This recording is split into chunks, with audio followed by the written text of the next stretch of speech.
Yeah, I want to talk a little bit about bad habits today, and I actually want to start with golf. Some of you know I used to be a golf professional, and with that, I would give people golf lessons. I would say one of the most frustrating things about that job is somebody would come to you, been playing golf their whole life. That could be 20, 30, 40, 5, 10, whatever.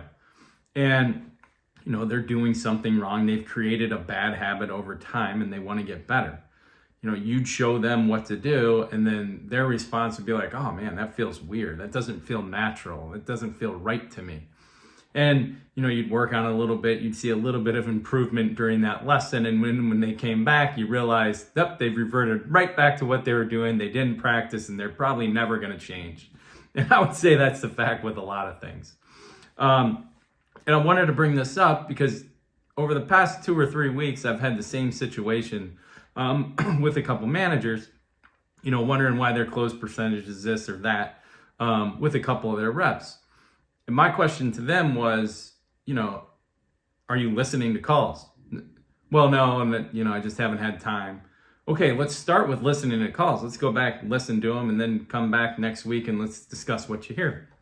Then you get to a week later, and when I bring it up, they're just beside themselves with how bad the calls were.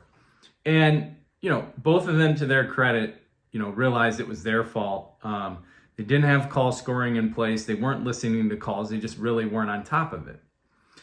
My point with this is always this, and I'll go back to the golfer. If I could just get somebody before they played for all those years and show them, hey, these are the 3 or 4 things that's a must-have to have a good golf swing, I'm going to have a better chance of them getting that before they ever even have a bad habit. I would say the same thing to a sales manager, right, or a sales leader. Like, man, and you're onboarding or when you're first taking over a team, you got to have clear expectations of what's laid out in a sales call and have a scoring checklist for it.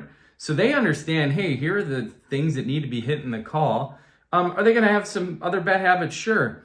But at least get them started off with the fundamentals that you expect so you can get them off to a better start, and then you don't have to go back and try to fix it. That's always the hardest part.